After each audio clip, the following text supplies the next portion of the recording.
Solve करेंगे math question bank के चौथे मॉडल पेपर को। इससे पहले की वीडियो में हम model paper first, second, third को सॉल्व कर चुके हैं। अगर आपने वो वीडियो नहीं देखी है तो उसकी लिंक आपको डिस्क्रिप्शन बॉक्स में मिल जाएगी, आप वहां से उन वीडियो को जरूर देखें। तो आपका सबसे पहला क्वेश्चन है कि इष्ट संख्या विधि से संख्या 32 का वर्ग करने के लिए इष्ट संख्या होगी। तो आपको किसका वर्ग करना है? 32 का, 32 का। इसका वर्ग करने के लिए इष्ट संख्या ढूंढनी है। तो इष्ट संख्या ढूंढने के लिए आपको लास्ट का अंक देखना है। तो 32 में लास्ट का अंक क्या है? 2। तो इसका भी आंसर होगा 2। फिर आपके दूसरा क्वेश्चन है कि बहुपद x स्क्वायर माइनस के माइनस 6 के शून्यक है। तो सबसे पहले आपको क्या करना होगा? गुणा करने पर आपके माइनस के 6 आने चाहिए और बाकी निकालने पर माइनस का 1 आना चाहिए। तो एक्स स्क्वायर माइनस का 3x प्लस का 2x माइनस का 6। अब हम इनकी गुणा करते हैं तो हमारे पास माइनस का 6x स्क्वायर आ जाता है और हम बाकी निकालेंगे तो माइनस का x आ जाता है। मतलब हमने इसके टुकड़े सही किए। अब हमें क्या करना होगा? 2 का ग्रुप बनाना होगा। अब हम इनमें से कॉमन निकालेंगे। तो इनमें से कॉमन क्या आएगा? x। तो अंदर क्या बचेगा? x minus 3 plus 2x minus 6 में से हम कॉमन निकालेंगे तो क्या आएगा? 2। अंदर क्या बचेगा? x minus 3। तो x माइनस 3 और x माइनस 3 तो कॉमन है, तो ये x माइनस 3 और ये x प्लस 2। अब हमें क्या ज्ञात करना है? शून्यक। तो हम क्या करेंगे? x minus 3 is equal to 0 रखेंगे। तो हमारे पास x का मान क्या आएगा? माइनस के 3 इधर चले जाएंगे तो प्लस का 3।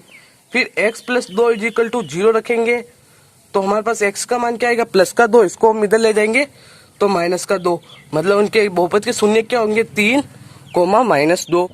तो इसका ऑप्शन से आपके करेक्ट होगा। तीसरा क्वेश्चन है कि यदि द्विघात समीकरण X square minus K X plus 4 is equal to 0 के मूल समान हो तो के का मान होगा।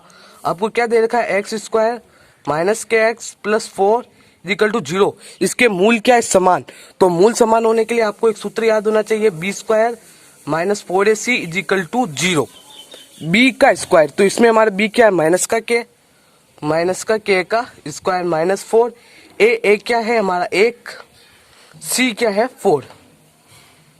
ठीक है, तो माइनस के का स्क्वायर करेंगे तो के स्क्वायर और माइनस का 4 प्लस के 4 और 1 की गुणा करेंगे तो माइनस का 16 इज इक्वल टू 0।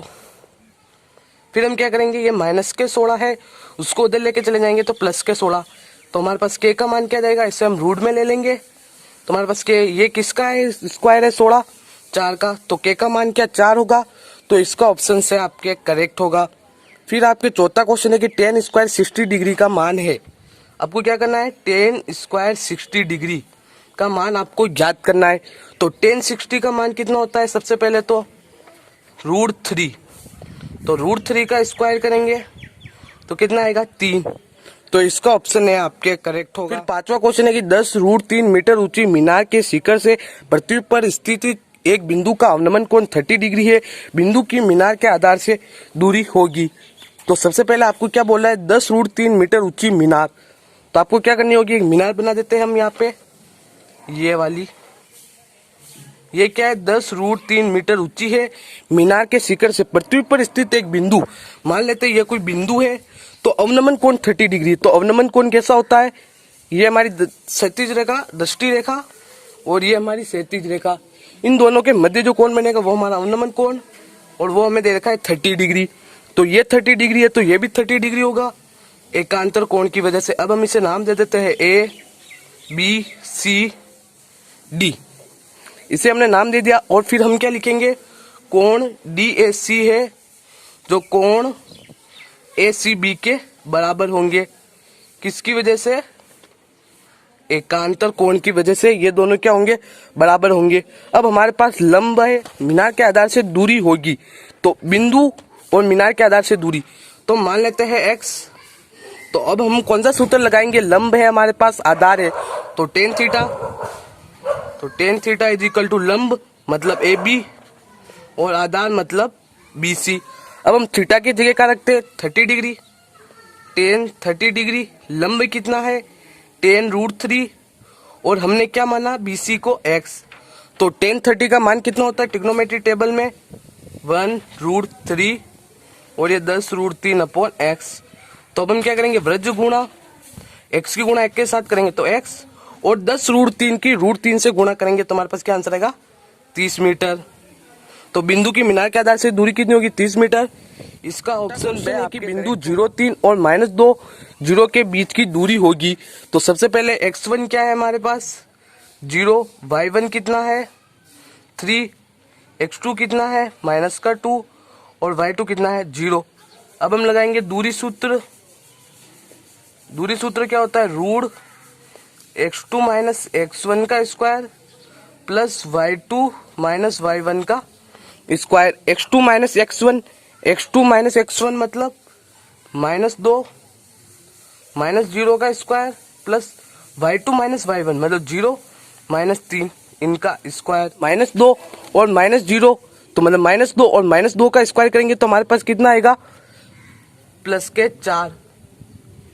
फिर हमें क्या कहा था कि 0 -3 का स्क्वायर, तो 3 का स्क्वायर कितना होता है 9 और 4 को जोड़ेंगे तो कितना आंसर आएगा √13। तो इसका ऑप्शन से आपके करेक्ट होगा। फिर आपके 7वां क्वेश्चन है कि आकृति में त्रिभुज एबीसी में डीई है जो समांतर है बीसी के, एडी 6 सेंटीमीटर, डीबी 9 सेंटीमीटर और एई 8 सेंटीमीटर है, तो एसी का मान होगा। तो आपको एक त्रिभुज बनाना होगा। सबसे पहले त्रिभुज एबीसी, ये रहा हमारा त्रिभुज ए, ये बी सी, इसमें हमें क्या दे रखा है डी है, तो समांतर है बीसी के, ए डी का मान है हमारे पास 6 सेंटीमीटर। फिर क्या दे रखा है हमें डी बी का मान 9 सेंटीमीटर। फिर क्या दे रखा है हमें ए का मान 8 सेंटीमीटर। हमें क्या ज्ञात करना है ए सी का मान ज्ञात करना है। तो हम ए सी के मान को क्या मान लेते हैं एक्स। तो हम सबसे पहले क्या लगाएंगे थेल्स प्रमेय। तो थेल्स प्रमेय के अनुसार हम क्या लेंगे अनुपात बराबर होते हैं। तो हम सबसे पहले क्या करते हैं एडी लेते हैं, एडी अपॉन डीबी, फिर एई अपॉन ईसी। फिर हम क्या करेंगे एडी कितना 6, डीबी कितना 9, एई कितना 8 सेंटीमीटर और ईसी भी हमें नहीं पता, तो हम क्या मान लेंगे एक्स। तो हम 6 की गुणा एक्स से कराते हैं तो 6x और 8 की गुणा 9 से कराएंगे तो 72। फिर हमें चाहिए x का मान, तो अब हम क्या करेंगे 6 को भाग में ले जाएंगे, काटते हैं तो 6 कम 6 1 बचता, 1 और 2 12, तो x का मान हमारे पास कितना है 12, मतलब ये दूरी कितनी है 12। फिर हमें क्या पूछा है पूरा AC का मान ज्ञात करना है। अब आप ध्यान दीजिए AC किससे मिलकर बना है AE प्लस EC। AE कितना 8 और इसी हमने ज्ञात किया 12, तो 12 और 8 कितना हो गया 20 सेंटीमीटर, मतलब AC का मान कितना होगा 20 सेंटीमीटर। इसका ऑप्शन है आपके करेक्ट होगा। फिर आपके 8वां क्वेश्चन है कि एक वृत्त के चाप का डिग्री माप 180 डिग्री है, वह चाप है, तो 180 डिग्री से अधिक दीर्घ चाप, 180 डिग्री से कम लघु चाप और 180 डिग्री है, तो ये होगा आपका अर्धवृत्त, मतलब इसका ऑप्शन दे आपके करेक्ट है। 9वां क्वेश्चन है कि घनाभ की लंबाई चौड़ाई और ऊंचाई कमरे से 9 मीटर 2 मीटर और 1 मीटर है, तो घनाभ का पृष्ठीय क्षेत्रफल होगा, घनाभ का पृष्ठीय क्षेत्रफल। तो इसके लिए आपको सूत्र याद होना चाहिए 2 कोष्टक लंबाई इंटू चौड़ाई प्लस चौड़ाई इंटू ऊंचाई प्लस ऊंचाई इंटू लंबाई। तो 2 लंबाई इंटू चौड़ाई मतलब लंबाई कितनी है 9 और चौड़ाई कितनी 2, तो 9 इंटू 2 प्लस बी होता है चौड़ाई, h ऊंचाई 2 और 1, 2 इंटू 1 प्लस h ऊंचाई कितनी 1, लंबाई कितनी है 9, 9 दूनी 18 प्लस 2 एकम 2 प्लस 9 एकम 9, 2 18 और 2 20, 20 और 9 29। अब हमें क्या करनी है 29 से उसकी गुणा करनी है 2 से।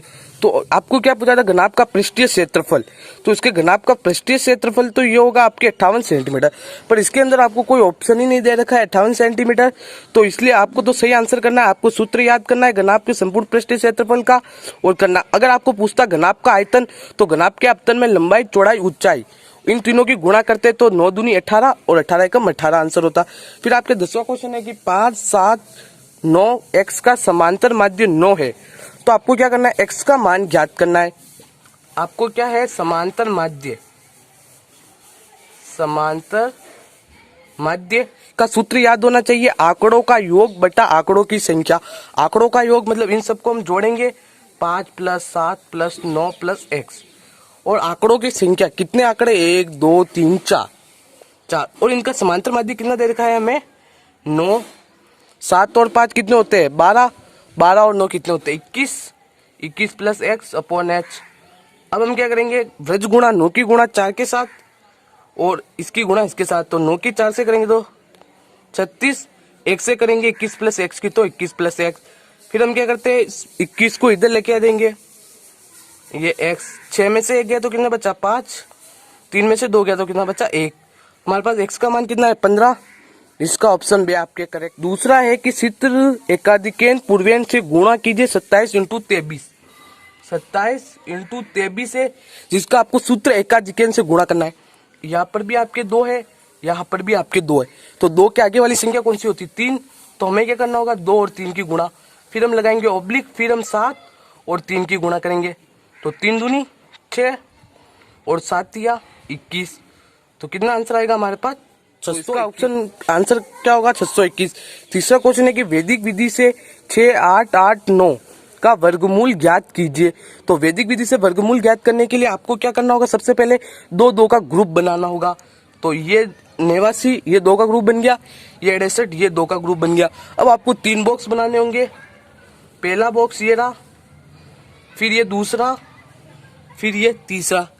तीनों बॉक्स हो गए। सबसे पहले आपको क्या करना होगा? ये फर्स्ट बॉक्स को इसमें लिखना है, फर्स्ट ग्रुप को, फिर इस वाले को यहाँ पे, फिर आपको एक ऐसी लाइन करनी है। अब आपको सोचना है ऐसी संख्या जिसका स्क्वायर 68 के पास हो। तो 8 का स्क्वायर कितना होता है? 8 इंटू 8 कितना होता है? 64। तो यहाँ पर हमारा क्या आंसर होगा? 8। तो हम यहाँ पे 8 लिखेंगे।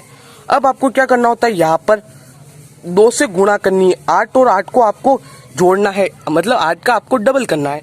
तो 8 का डबल 16 यहाँ पे लिखना है। फिर 8 8 64, 68 में से 64 गए तो कितने बचे? 4। तो 4 को आपको यहाँ पर लिखना होगा। तो हमारे पास नया भाज्य क्या आया? 48। अब हमें क्या करना होगा? 16 का भाग देना होगा 48 के अंदर। तो 16 चौक 48, 16 तिया 48 होते हैं, सॉरी। फिर आपको पॉइंट लगाना है। फिर हमारे पास नई संख्या कौन सी? 9। अब आपको क्या करना होगा? इसका स्क्वायर करना होगा। 3 का स्क्वायर होता है 9 और 9 में से 9 गए तो 0। तो हमारे पास क्या आंसर आया? 83। तो इसका हमारा वर्गमूल क्या होगा? 83। इस तरह से आपको वैदिक विधि से वर्गमूल ज्ञात करना होता है। मैंने जो आपको टिप्स बताए, ट्रिक बताए, उसे आपको फॉलो करना है। कि समांतर श्रेणी 2, 7, 12 का 14वां पद ज्ञात कीजिए। तो सबसे पहले इसमें पहला पद ए क्या है? 2। फिर डी ज्ञात करना है हमें, सार्वंतर। तो सार्वंतर ज्ञात करने के लिए दूसरे पद में से पहला पद घटाना होता है। तो 7 में से 2 गया तो कितना बचा? 5। अब हमें क्या ज्ञात करना है? A14, मतलब 14वां पद हमें ज्ञात करना है। तो A14 का अब आपको मानक रूप लिखना होगा। तो इसका मानक रूप होगा A प्लस 13D। एक कम करना होता है D के अंदर। तो A का मान कितना है? 2 प्लस 13। D का मान कितना है हमारे पास? 5। 2 प्लस 13 की अब हमें क्या करनी होगी? गुणा 5 से 65 आएंगे। तो अब 65 और 2 को जोड़ेंगे तो 67, मतलब समांतर श्रेणी का 14वां पद कितना होगा? 67। यह था आपका चौथा क्वेश्चन। पांचवा क्वेश्चन है कि अच्छी तरह से फेंटी हुई 52 पत्तों की एक गड्डी में से एक पत्ता निकाला जाता है। इस पत्ते का हुक्म का पत्ता होने की प्रायिकता क्या होगी? मतलब आपको पत्तों की संख्या कितनी है? पत्तों की संख्या कितनी है? 52। अब आपको क्या करना है? इस पत्ते का हुक्म एक ताश के अंदर हुक्म के कितने पत्ते होते हैं? 13। तो अब हमें ज्ञात करनी है प्रायिकता। तो प्रायिकता का क्या सूत्र होता है? अनुकूल परिणाम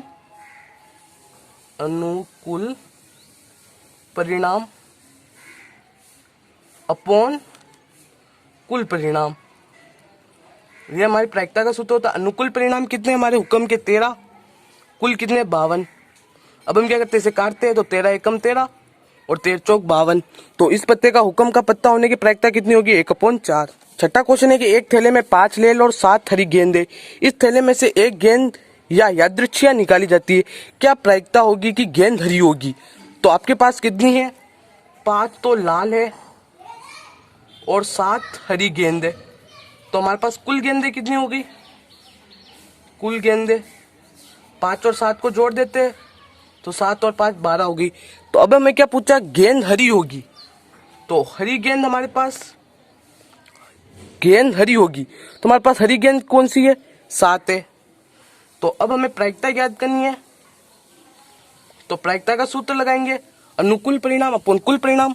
अनुकूल परिणाम कितने, हरि के 7 और कुल परिणाम कितने हमारे पास 12। तो हमारी प्रायिकता क्या होगी 7/12।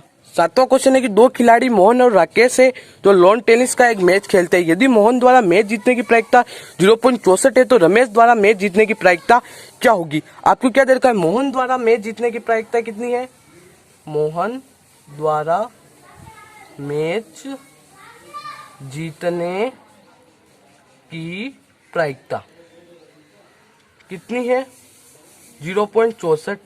अब आपको ये पूछा रमेश द्वारा मैच जीतने की प्रायिकता क्या होगी, रमेश द्वारा मैच जीतने की प्रायिकता।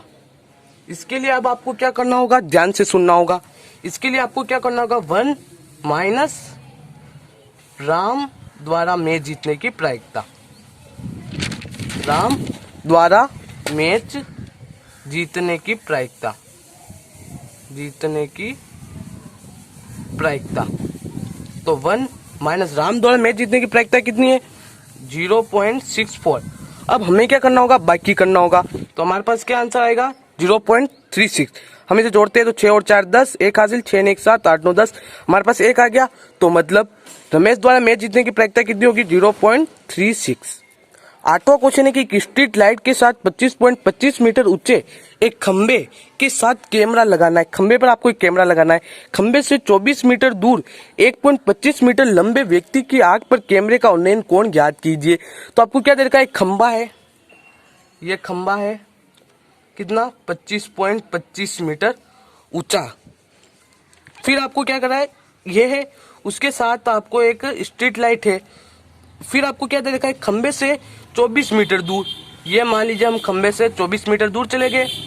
फिर यहाँ पे है जो 1.5 मीटर लंबा कोई व्यक्ति है, ठीक है, इसको आपको क्या करना होगा, बड़ा बनाना होगा और इसको छोटा बनाना होगा। यहाँ पर 1.25 है तो आप ऐसे यहाँ पे कहीं पे भी मान सकते हैं। यहाँ से आपको क्या करना है, उन्नयन कोण याद करना है। तो आपको क्या दे रखा है, तो आपको क्या करना होगा, सबसे पहले यहाँ से यह हुआ, फिर आपको यहाँ से मिलाना होगा इस तरीके से। 25.25 मीटर है, इसकी लंबाई कितनी दे रखी है आपको 1.25 मीटर। तो ये 1.25 मीटर है तो ये भी 1.25 मीटर होगी क्योंकि ये एक आयत है, ये भी हो गई 1.25 मीटर। अब हमें ऊपर वाली चाहिए, तो ऊपर वाली के लिए हम क्या करेंगे, 25.25 में से 1.25 है जो हम बाकी निकाल लेंगे। ये 24 मीटर है तो ये भी कितनी होगी 24 मीटर। सॉरी, आपको क्या करना होगा, 25.25 में से 1.25 जाएंगे तो आपके यहाँ पे 24 ही बचेंगे। ये लंब आ गया, ये आधार आ गया। तो अब हम टेन थीटा का सूत्र लगा सकते हैं, tan theta is equal to लंब अपॉन आधार। तो लंब कितना है 24 और आधार कितना है 24, तो 24 से 24 कट गया तो 1। अब आपको ट्रिग्नोमेट्री टेबल में देखना है कि टेन थीटा है जिसके अंदर 1 है वो किसका मान होता है। टेन थीटा के अंदर 1 है जो टेन 45 डिग्री का मान होता है।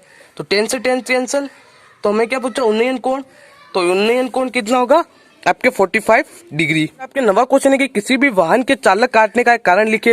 यह बहुत सिंपल है, अगर आप कहीं पे जा रहे हैं, अगर आपने कोई चालान काटा तो उसका क्या कारण होगा, या तो आपने यातायात के नियमों का पालन नहीं किया होगा या फिर हेलमेट नहीं पहना होगा, आप कुछ भी लिख सकते हो एक कारण। यह था आपका नवा क्वेश्चन। 10वां क्वेश्चन है कि -4,2 की एक्स अक्ष से दूरी क्या होगी। यहाँ पर मैंने आपको एक ट्रिक बताई थी, ये होता है एक्स और ये होता है वाई। अब आपको क्या पूछे, एक्स अक्ष से दूरी, ये हमारा एक्स अक्ष, ये वाई अक्ष। जिस अक्ष से आपको दूरी पूछे उसका विपरीत लेना है। एक्स अक्ष से पूछे तो हम क्या लेंगे वाई अक्ष, और वाई का कितना है 2, तो एक्स अक्ष से दूरी भी कितनी होगी हमारी 2। ये तो आपका 10वां क्वेश्चन। फिर 11वां क्वेश्चन है कि दो प्रतिच्छेदी रेखाओं से समदूरस्थ बिंदु का बिंदुपथ क्या होगा। ये आपके एक छोटा सा क्वेश्चन है, इसे आपको याद करना होगा। इसका आंसर होगा आपके कोणों का अर्धक। कोणों का, दो प्रतिच्छेदी रेखाओं से समदूरस्थ बिंदु का बिंदुपथ क्या होता है, कोणों का अर्धक। इस तरह से आज की इस वीडियो में हमने 11 क्वेश्चन को सॉल्व किया। अगले क्वेश्चन हम नेक्स्ट वीडियो में सॉल्व करते हैं। अगर वीडियो पसंद आई है तो इस वीडियो को लाइक कीजिए, अपने दोस्तों के साथ शेयर कीजिए और चैनल पे नए हो तो चैनल को सब्सक्राइब करके बेल आइकन को प्रेस कर दीजिए।